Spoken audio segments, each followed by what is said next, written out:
Buen día, mi nombre es Cristian Collantes, abogado asociado en Navarro Soloure en Paredes Grey, árbitro y especialista en arbitraje en construcción y arbitraje en contratación pública. En esta oportunidad, Enfoque Derecho nos ha pedido absolver algunas interrogantes acerca del arbitraje en construcción. ¿Qué distingue al arbitraje en construcción del arbitraje en otros sectores? ¿Por qué es importante hablar de construcción o de un contrato de construcción? ¿Y cuáles son los reclamos más recurrentes en el arbitraje en este sector?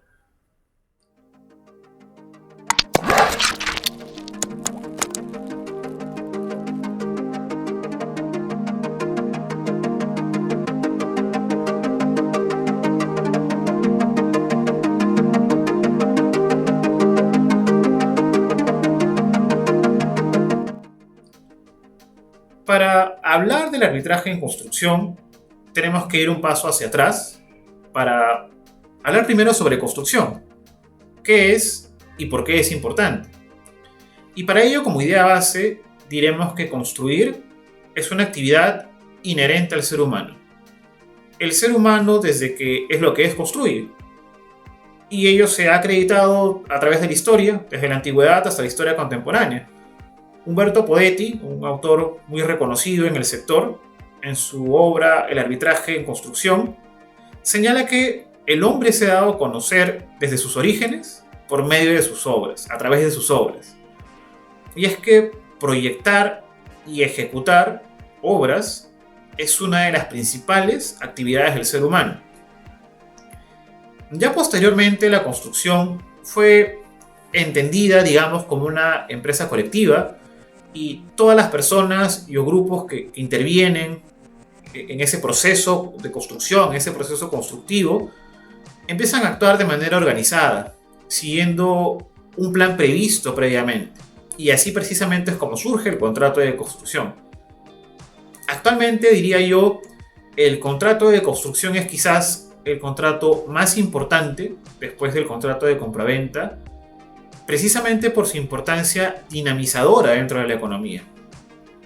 Y ello es así porque el contrato de construcción es un contrato complejo, es un contrato de largo aliento y redactado usualmente por abogados e ingenieros de diversas especialidades. Y ello trae algunas veces como consecuencia encontrar que muchas de las contingencias que se presentan durante la ejecución de una obra, repito, una obra de largo aliento, no estén previstas ni en el contrato ni en la ley, independientemente de que se trate de una obra privada, de una obra pública, en la cual una de las partes es una entidad de la administración pública, o financiada con recursos públicos, sea bajo la ley de contrataciones del Estado, bajo un modelo de asociación público-privada, o bajo las modalidades de inversión pública que hoy están en boga, como los contratos gobierno-gobierno. Y el contrato de construcción tiene particularidades que lo distinguen de otro tipo de contratos, como el de obra en general, que lo dotan de cierta autonomía, y son los siguientes.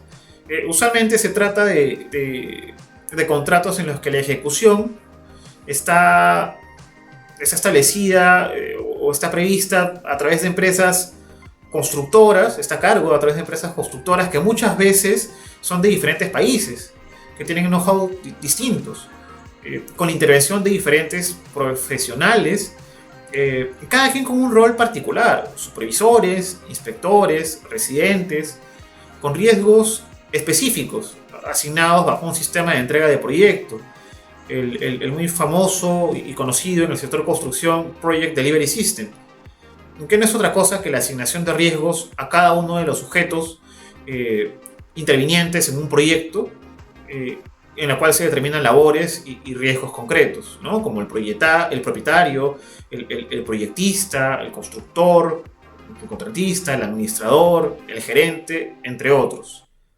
Otro rasgo distintivo son los sistemas especiales de determinación del precio en estos contratos de construcción, como por ejemplo los contratos a suma alzada, a precios unitarios o por metrados, de administración, entre otros. Existe también un régimen laboral especial para los trabajadores, como el régimen de construcción civil. También existen procedimientos de entrega, de recepción, de liquidación muy especiales que, entre otras particularidades, hacen distinto al contrato de construcción de los contratos de obra en general, por ejemplo. Entonces, dicho esto, el contrato de construcción es un derecho, entre comillas, relativamente nuevo en América Latina, pero que tiene una vasta tradición en el common law. Y prueba de ello es que, así como existe una lex mercatoria, también existe por especialidad la denominada lex constructionis, que no es otra cosa que las buenas prácticas utilizadas por los comerciantes en el sector construcción, la costumbre en el sector construcción.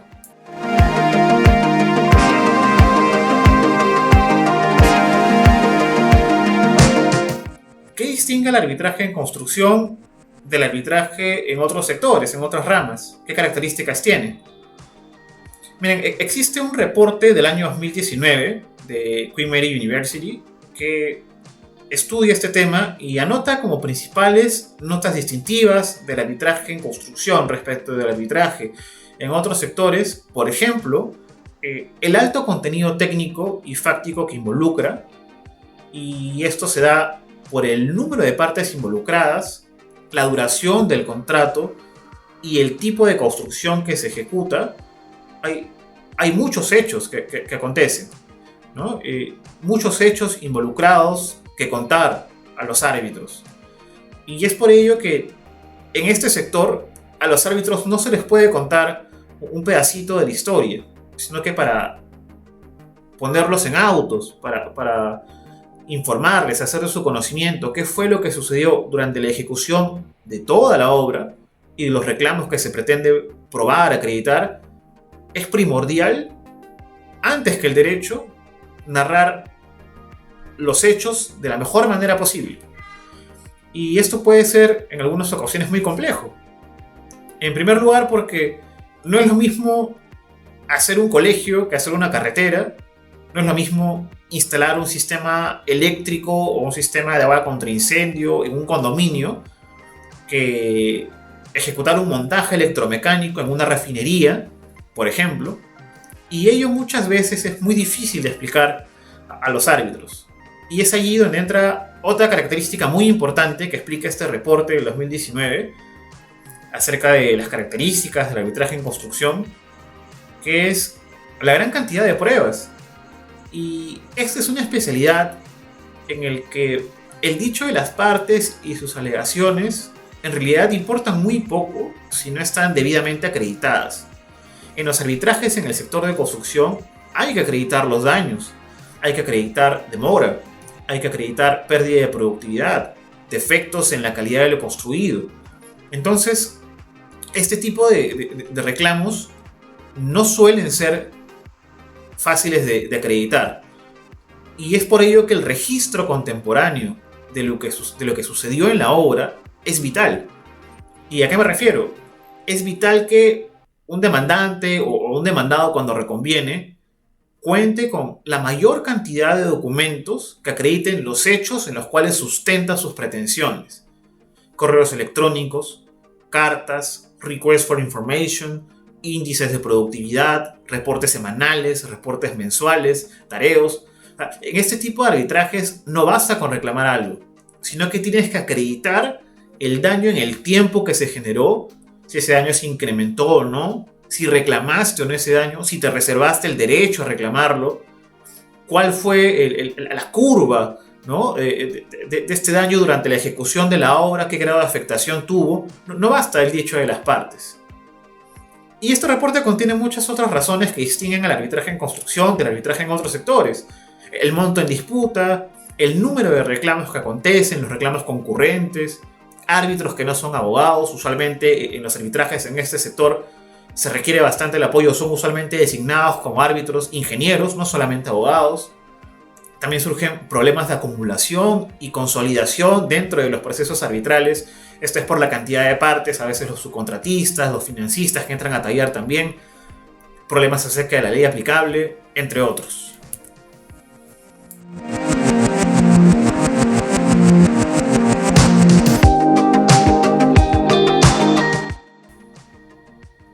¿Qué tipo de controversias son las controversias más recurrentes en los arbitrajes en construcción. Aquí entra a tallar otro rasgo característico que señala este reporte que les mencionaba del 2019 de Queen Mary, y es la complejidad de las disputas. Los contratos de construcción son contratos, repito, de ejecución diferida en el tiempo, que parten de un diseño que no es más que una idea plasmada en documentos y que luego es llevada a la realidad. Y esta realidad a veces suele ser dispar. El sitio de la obra puede contener situaciones imprevisibles que modifiquen el diseño, los costos, el equipo previsto, la maquinaria prevista, el programa de trabajo que el contratista, el constructor prevé para poder enfrentar la obra, que ejecuta primero, que ejecuta después, que ejecuta a la vez. Y ello implica muchas veces impactos en plazo, como demoras, o impactos en costos, como pérdida de productividad. Y esto es muy importante porque existen reclamos muy únicos, muy propios de ese sector. El reconocimiento de ampliaciones de plazo, ¿no? Con sus respectivos reclamos sobre mayores gastos generales, lo que implica análisis del cronograma, reconocimiento de adicionales de obras no previstas inicialmente en el expediente técnico y que son necesarias e indispensables para poder cumplir con la finalidad del contrato. Improductivos, los famosos reclamos por disrupciones o pérdida de productividad, y muchos otros reclamos que son muy propios de este sector. Y precisamente en ese tema entra a tallar bastante la participación de los peritos, precisamente por la complejidad técnica en la probanza. Es importante que entren a tallar peritos para poder acreditar el tipo de reclamos, para poder cuantificar los reclamos y principalmente para explicar en llano a los abogados, a los miembros del tribunal arbitral que usualmente son abogados, en qué consiste el reclamo y por qué la prueba es válida y por qué el método de cuantificación utilizado para poder plantear el reclamo es válido o es el más idóneo dentro de la industria y los estándares internacionales. Y este tema en el Perú está bastante avanzado, no es algo esotérico. Contratistas, clientes, entidades de la administración pública están muy enterados, conocen muy bien las tendencias actuales de los reclamos en construcción, las metodologías de probanza, de cuantificación de daños e inclusive de reclamos que muchas veces no están previstos en la ley, no están previstos en el contrato, no están previstos en los reglamentos de contrataciones del Estado, metodologías que tampoco están previstas en ley y los reglamentos, pero que son perfectamente utilizables en el sector.